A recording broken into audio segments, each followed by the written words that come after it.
तो मात्र गुरु की साधना करने से उस साधक को, उस शिष्य को सभी शक्तियां, सभी साधनाएं, सभी महाविद्याएं स्वतः प्राप्त हो जाती है। कि तांत्रिक क्या है, लोग डरते हैं। हाँ, सही। तंत्र विश्व के कल्याण के लिए बना है। बराबर। तंत्र विश्व का कल्याण करता है। दूसरे, तंत्र के द्वारा महर्षि अगस्त्य ने समुद्र पी लिया एक पक्षी के अंडे को बचाने के लिए। मंत्र सिद्ध होते ही आपके पास वो ऊर्जा होगी कि आप मुख से कुछ भी बोलते हैं वो बात सत्य हो जाती है। हमारे साथ है हिमालय के सिद्ध संत महात्मा महाराज गुरु श्री शरणानंद जी महाराज। बहुत गहरा ज्ञान है उसके पास, तो हम आज गुरु जी का ज्ञान का लाभ लेंगे और आप तक पहुंचाएंगे। मैं स्वामी गुरु शरणानंद राम शिव तिवारी, मेरे माता पिता का नाम रखा हुआ है। मेरे सदगुरुदेव डॉक्टर नारायण दत्त श्रीमाली के चरणों की धूल हूँ, उनका दिया हुआ नाम स्वामी गुरु शरणानंद है। महाराज, उस संसार में अनेक विद्याएं हैं, अनेक शक्तियां हैं, अनेक तांत्रिक विद्या है, तो थोड़ा उसके बारे में बताइए। कौन कौन सी तांत्रिक विद्या है और क्या उसका विशेष महत्व है? विद्याएं अनंत हैं। माँ बगलामुखी की आराधना रावण ने की, उनके पिता ने की, उनके पुत्रों ने की।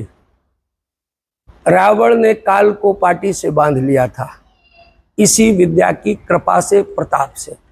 9 ग्रहों को उल्टा लटका दिया था।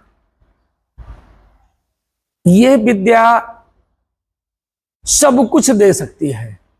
रावण स्वयं राम का पुरोहित बना था। रामेश्वर स्थापना आप पढ़ना, उसमें रावण पुरोहित बना, राम यजमान बने।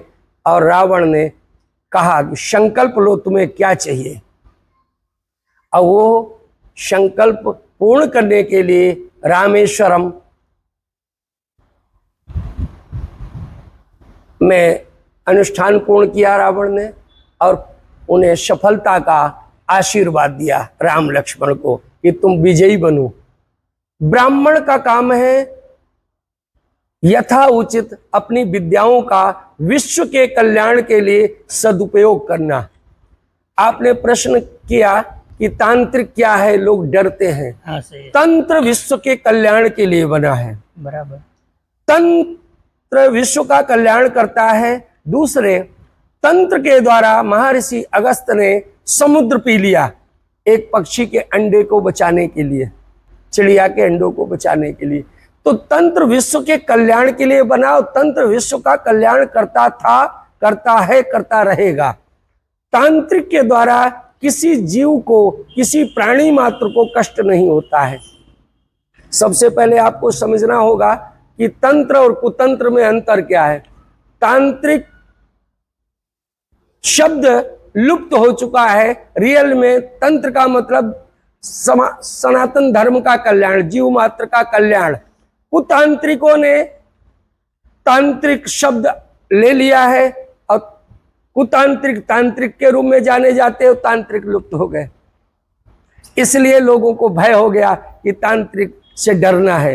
रियल में आज के पृथ्वी पे कुतांत्रिकों का समूह बहुत बढ़ चुका है। जो बलि देते हैं, तांत्रिक बलि नहीं देता है, फलों की बलि देता है, जीव हत्या रोकता है। कुतांत्रिक जीव हत्या करके समाज को भ्रमित कर रहे हैं।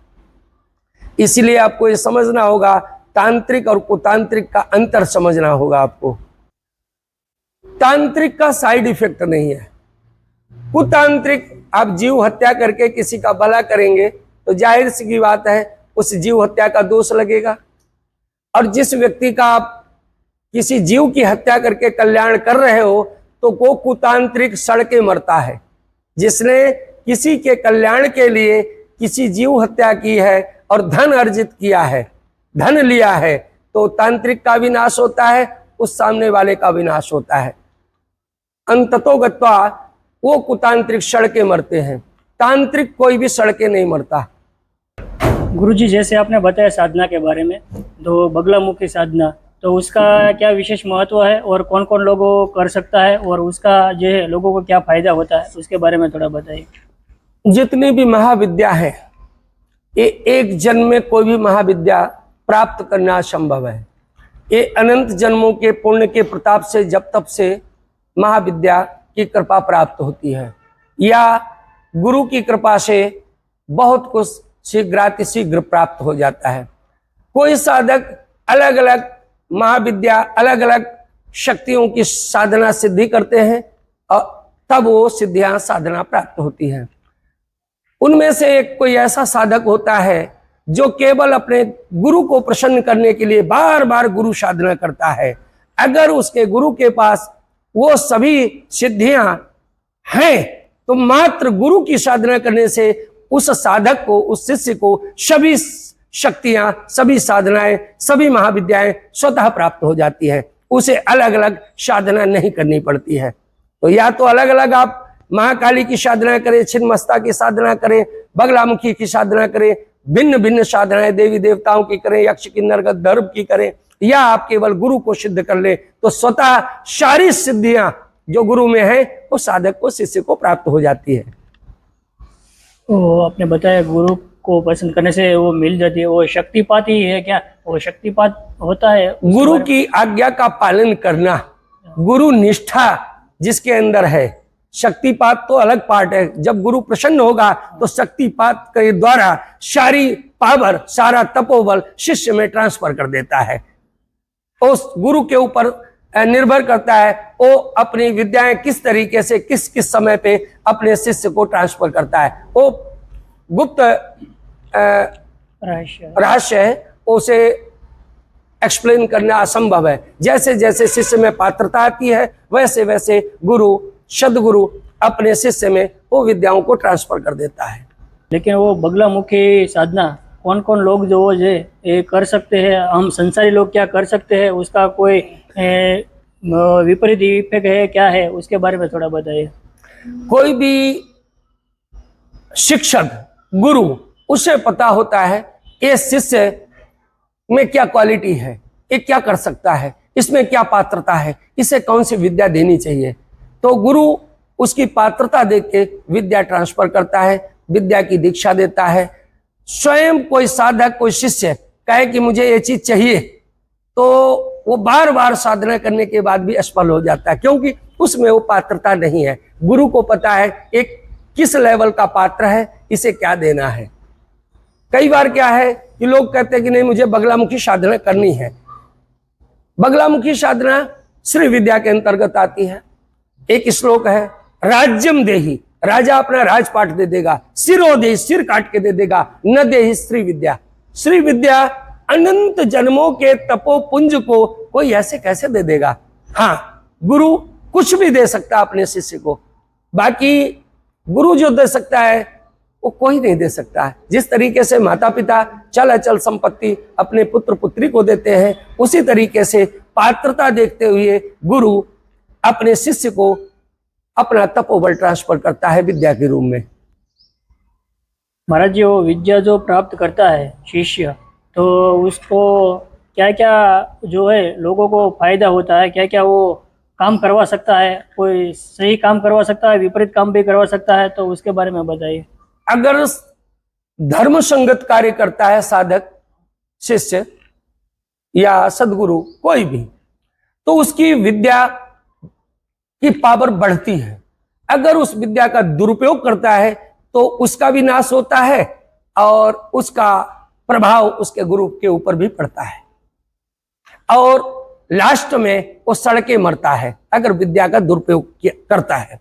अधिकांशतः तांत्रिक मरने के समय में तड़प के, घुट के, और उनका अंत बड़ा बुरा होता है, क्योंकि उन्होंने विद्याओं का दुरुपयोग किया है।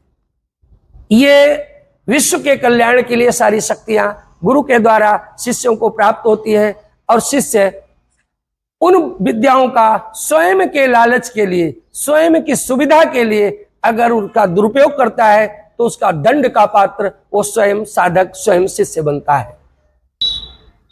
मंत्र क्या है? मन की तरंगों से निकले हुए शब्द को मंत्र कहते हैं। जो भी हमारे मुख से मंत्र निकलते हुए, शब्द निकलते हैं, वही मंत्र कहलाते हैं। मंत्र की शक्तियाँ क्या है, उसका प्रभाव क्या है, उसके बारे में थोड़ा बताइए। जो साधक, शिष्य या गुरु जितना मंत्र को भजता है, वैसे वैसे उसकी पावर बढ़ती है। किताबों में लिखे हुए कोई भी मंत्र वो शून्य है। जब जैसे किराना स्टोर में कच्चा राशन है, आटा, दाल, चावल, भिन्न भिन्न दालें, सब कुछ है, लेकिन जब रसोई में पहुंचता है तो लोग कहते हैं भोजन सिद्ध हो गया, तब वो खाने योग्य होता है। इसी तरीके से किताबों में लिखे हुए मंत्र जब तक साधक सिद्ध नहीं करता है, तब तक वो प्रयोग के लिए उपयुक्त नहीं हो पाते। वो मंत्र सिद्ध होता है तो उससे क्या क्या बेनिफिट होता है, उसके बारे में थोड़ा बताइए। मालूम कैसे पड़ता है कि मंत्र सिद्ध हो गया है, उसका जो प्रभाव है वो है ये हमको मिल रहा है, उसके बारे में। बहुत अच्छा प्रश्न किया। मंत्र सिद्ध होते ही आपके पास वो ऊर्जा होगी कि आप मुख से कुछ भी बोलते हैं, वो बात सत्य हो जाती है। ये प्रमाण है कि मंत्र सिद्ध है। आप कुछ भी बोलते हो, वो सत्य बात निकलती है, तो मंत्र सिद्ध है। अगर आप कुछ बोलते हो और वो बात मिथ्या निकलती है, तो मंत्र सिद्ध नहीं है। उस मंत्र का प्रयोग यज्ञ के माध्यम से, या कोई प्रेत पीड़ित आता है, मंत्र का उच्चारण आप क्रोध में करते हैं, तो प्रेत बाधा से सामने वाला व्यक्ति मुक्त हो जाता है, तो मंत्र सिद्ध है। जैसे दुर्गा सप्तशती में देवी द्वादश नाम वाला मंत्र है, 32 नाम है मां दुर्गा के। संस्कृत का विद्यार्थी बहुत अच्छा बोलेगा, शुद्ध बोलेगा, भाव से बोलेगा, और एक प्रेत पीड़ित व्यक्ति को सामने बिठा दो और सर पटक के मर जाए, प्रेत नहीं भगेगा। वही मंत्र जिसने सिद्ध किया है, वो एक बार बोलेगा, दहाड़ के प्रेत शरणागत हो जाएगा। ये मंत्र का प्रताप है। खूब सुंदर बात बताई महाराज जी आपने मंत्र के बारे में।